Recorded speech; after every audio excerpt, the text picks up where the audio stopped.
आज मैं बात कर रहा हूँ समाज सेवी मनोज जैन सागर जी से। इनसे तो हालांकि कई मुद्दों पर बातचीत हुई है। आज हम बात करते हैं जो घरों में ऑन रिकॉर्ड या ब्लैक मनी पड़ी हुई है, उस पर हम चर्चा करेंगे कि उसको कैसे ख़त्म किया जाए। ब्लैक मनी जो भी घरों में पड़ी है या कैश पड़ी है तिजोरियों में, तहखानों में, मेरा उनसे निवेदन होगा कि बैंक में जमा हो और सरकार जो है उस पर एक नियमित टैक्स लगा दें ताकि उनके पैसे सारे के सारे बैंक में जमा हो जाए और आगे से टोटली यूपीआई पेमेंट जाए ताकि सबका जीएसटी आए और ब्लैक मनी खत्म हो जाए।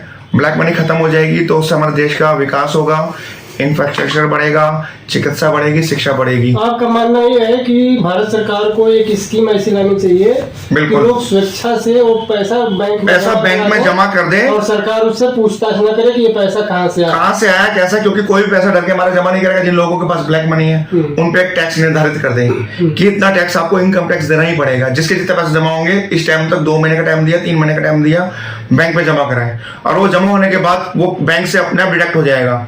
किसी ने मान लो 10 लाख रुपए टैक्स जमा कराया, 10% आपका इनकम टैक्स जा रहा है तो उसको 9 लाख रुपए वैलिड किए जाएंगे।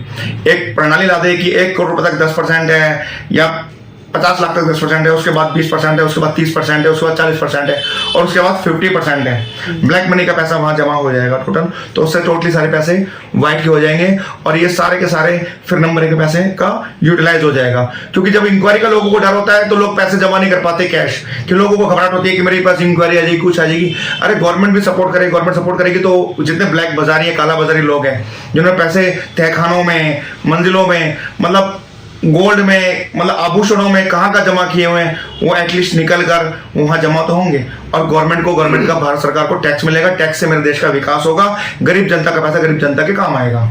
अच्छा, अक्सर ये देखा गया है कि जब आदमी कोई भी दुकानदार से या कोई सामान खरीदता है तो वो कहते हैं अक्सर तो कैश की मांग करते हैं, नंबर 1। बिल्कुल। दूसरा ये कहते हैं कि अगर आप ऑनलाइन करोगे तो या बिल मांगोगे तो इस पे आपको 5% या 10% या 20% जीएसटी देना पड़ेगा। तो इससे क्या होता है कि ग्राहक इससे जीएसटी देने से बचने के लिए कहता है कि इसको आप ऑन रिकॉर्ड का मुझे सामान दे दो, हमें बिल नहीं चाहिए। बिल्कुल, वो तो उनका खेल यही तो है। यही तो मैंने आपको बताया कि कैश बंद हो जाए, क्योंकि कैश से क्या होता है, वो कच्चा माल खरीदते हैं, कैश का माल खरीदते हैं जिससे जीएसटी का बिल नहीं काटते हैं, जीएसटी की चोरी करते हैं।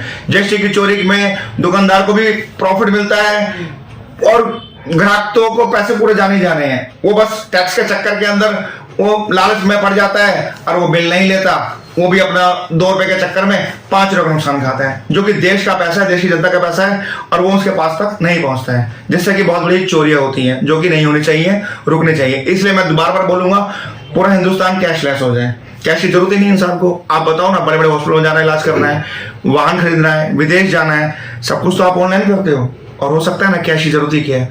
अगर मजबूरी में कोई बंदा कैश निकालता है, दोबारा वही बात बोलूंगा आपको, कैश निकालता है 1 लाख रुपए बैंक से, दोबारा कैश उसको किसी भी ब्रांच से नहीं मिलेगा, कहीं से भी जाएगा, जब तक वो 1 लाख रुपए की डिटेल नहीं देगा पूरी।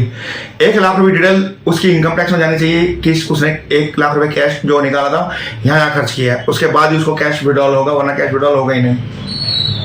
धन्यवाद जी।